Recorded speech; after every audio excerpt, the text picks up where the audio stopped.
નમસ્કાર વિદ્યાર્થી મિત્રો,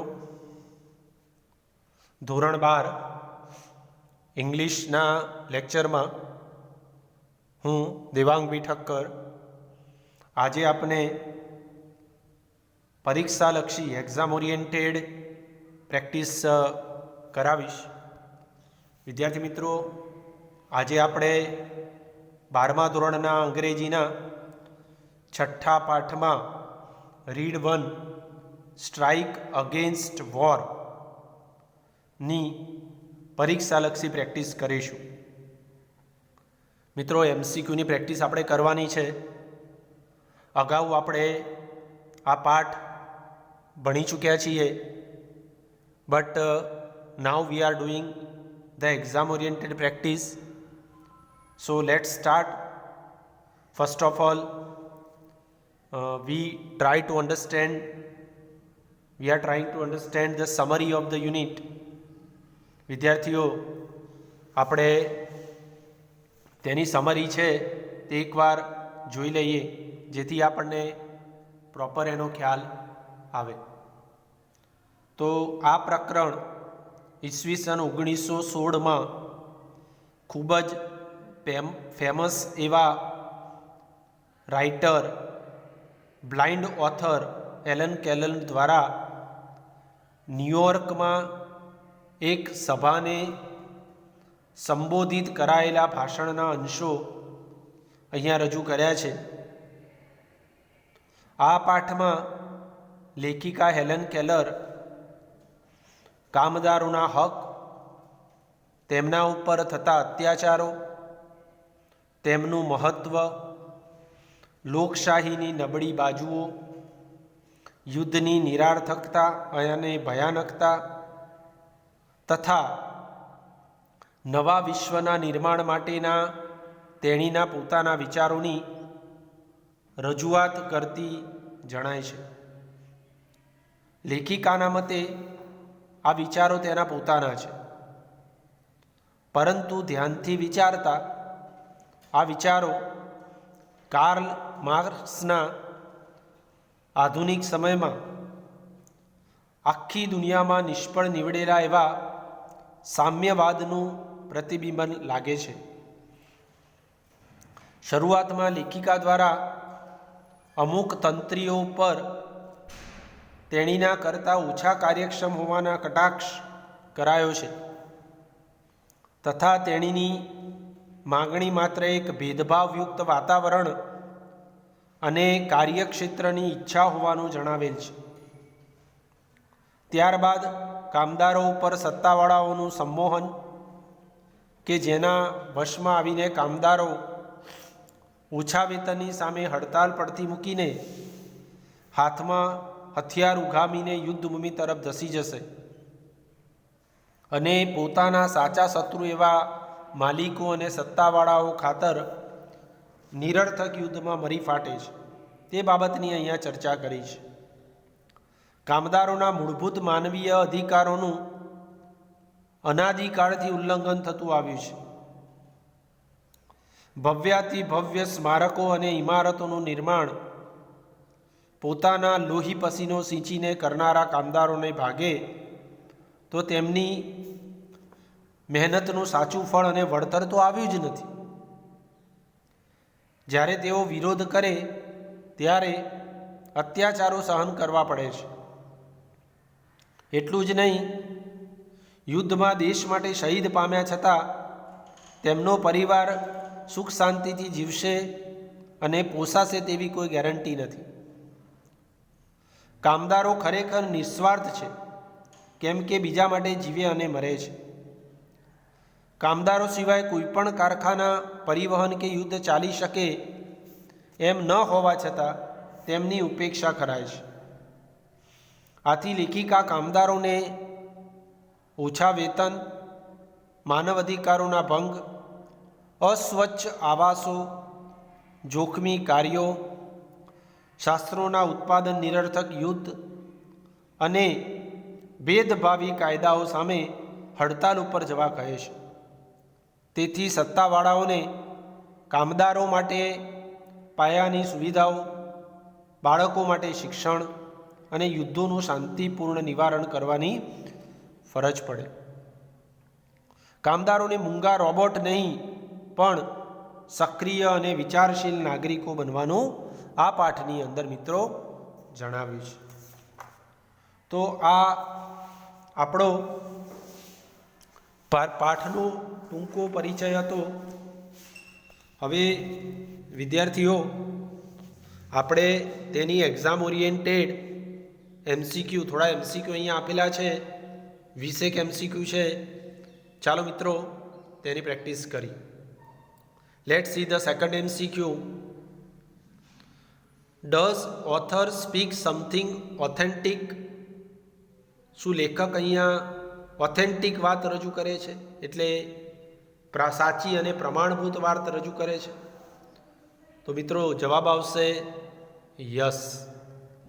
therefore the option is A. Third question. This text or lesson is just a. આ text અથવા લેસન શું કહી શકાય? નેરેશન કહી શકાય, સ્પીચ કહી શકાય, સેમિનાર, ઇમેજિનરી ટોક. તો વિદ્યાર્થી મિત્રો આ હેલન કેલર દ્વારા રજૂ કરવામાં આવેલી સ્પીચ છે, તેથી આને આપણે સ્પીચ કહી શકીએ. Therefore the answer is B, speech.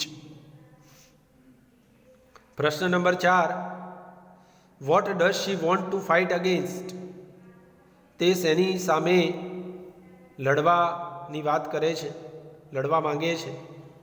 Community સામે લડવા માંગે છે, એનિમીઝ સામે, ઇકોનોમિકલ સિસ્ટમ સામે કે ઇમેજિનેશન સિસ્ટમ સામે? તો વિદ્યાર્થી મિત્રો આપણે જાણીએ છીએ કે તે ઇકોનોમિક સિસ્ટમ સામે લડવા માંગે છે. Let's see the fifth question. There is a struggle between blank and blank. શેની વચ્ચેનો સંઘર્ષ છે? તો વિદ્યાર્થી મિત્રો વર્કર્સ અને માલિકો વચ્ચેનો સંઘર્ષ અહીંયા દર્શાવ્યો છે. તો આપણને અહીંયા જે 4 ઓપ્શન આપ્યા છે તેમાં સાચો ઓપ્શન કયો હશે? તો સાચો ઓપ્શન છે A, workers and masters authority. Now question નંબર 6.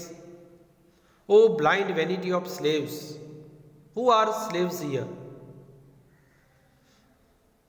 સ્લેવ્સ એટલે ગુલામ, ગુલામોનો આંધળો વ્યર્થ નિરંકાર. તો અહીંયા સ્લેવ્સ કોને દર્શાવ્યા છે વિદ્યાર્થી મિત્રો? તો અહીંયા સ્લેવ્સ એટલે કોણ છે? People of the world, the listeners in the hall, the workers, the authority. તો મિત્રો અહીંયા સ્લેવ્સ કોને દર્શાવ્યા છે? તો કામદારોને સ્લેવ્સ દર્શાવ્યા છે. Therefore the answer is the workers. 7મો પ્રશ્ન. The workers are believed to be. વર્કર્સને શું માનવામાં આવ્યા છે? Hardworking, loyal, childish and silly, dishonest. તો બિચારાઓને મૂર્ખ અને બાળક જેવા ભોળા માનવામાં આવ્યા છે, તેથી જવાબ આવશે childish and silly. Option is C. Question નંબર 8. The sacrifice can be worthwhile if. બલિદાન ખૂબ જ ઉપયોગી હશે જો. 4 ઓપ્શન છે. પહેલું છે દે આર પેડ વેલ, બીજું છે દે આર ફેડ વેલ, ત્રીજું છે they are housed and educated well, ચોથું છે ઓલ ABC. તો વિદ્યાર્થી મિત્રો જવાબ આવશે all A, B and C. Answer is D. પ્રશ્ન નંબર 9. The workers are the most blank children of men. વર્કર્સ કેવા બાળકો છે? અનસેલ્ફિશ છે, અનફેથફુલ છે, અનઇન્ટરેસ્ટેડ છે, વેલકમ્ડ છે. તો આન્સર આવશે અનસેલ્ફિશ ચિલ્ડ્રન ઓફ મેન. તો બિનસ્વાર્થી છે, સ્વાર્થ વગરના નિસ્વાર્થ સેવા કાર્ય કરે છે. ચાલો જોઈએ 10મો પ્રશ્ન. Blank be ready to meet the invaders like loyal hearted. પ્રામાણિક હૃદયના વ્યક્તિ તરીકે કોને મળવા માટે તે તૈયાર છે? તો વિદ્યાર્થી મિત્રો attackers, friends, foreigners, foreign or none. તો આન્સર આવશે the attackers be ready to meet the invaders like loyal hearted. તો આન્સર આવશે એ.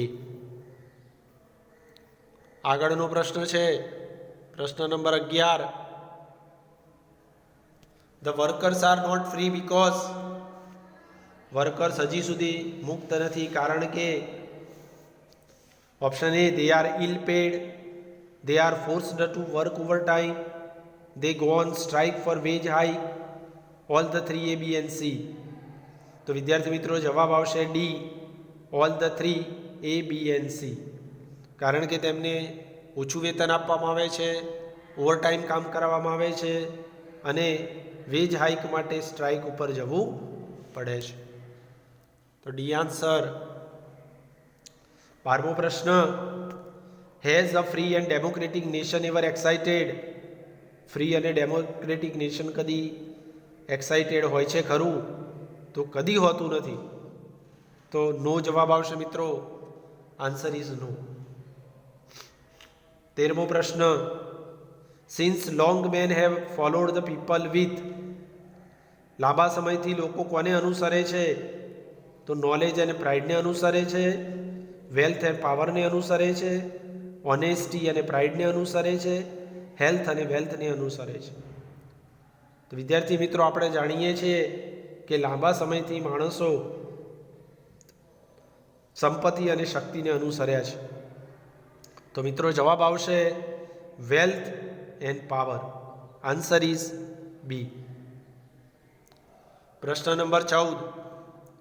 The hard working common workers have never been given?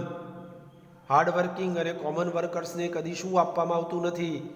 Respect, their due reward, fruits of the labour, none.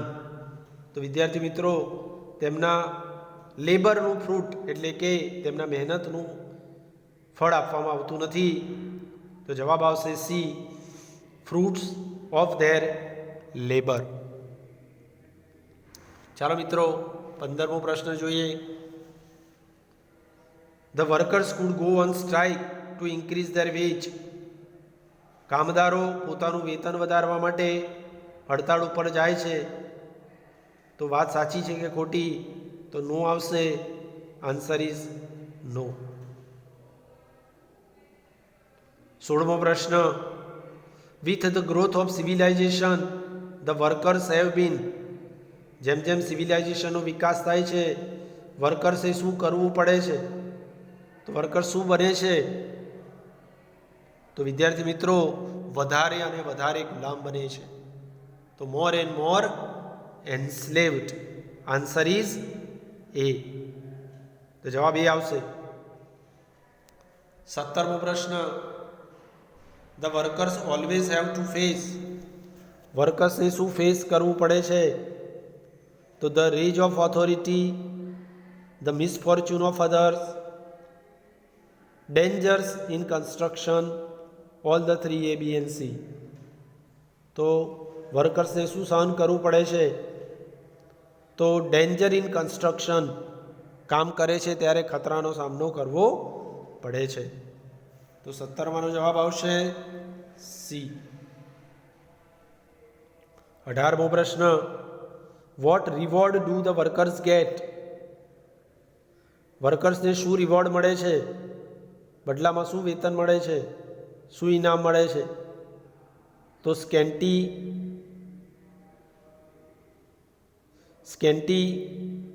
Often poverty, rent taxes, the Americans. તો વિદ્યાર્થી મિત્રો ખરેખર એમને શું મળે છે? તો રેન્ટના ટેક્સ ભરવા પડે છે. તો જવાબ આવશે C. Answer is C. 19. Who worked for the welfare of workers all soldiers? Worker અથવા સૈનિકોના કલ્યાણનું કામ કોણ કરે છે? તો વિદ્યાર્થી મિત્રો who worked for the workers? Britishers, French, German or Americans? તો જર્મન છે એ વેલફેરનું કામ કરે છે. તો વિદ્યાર્થી મિત્રો જવાબ આવશે ધ જર્મન. અને 20મો અને છેલ્લો પ્રશ્ન. It is the duty of blank to see that they are treated well. ખરેખર કોની ફરજ છે કે તેમનું સારું ટ્રીટમેન્ટ કરવામાં આવે? તો it is the duty of the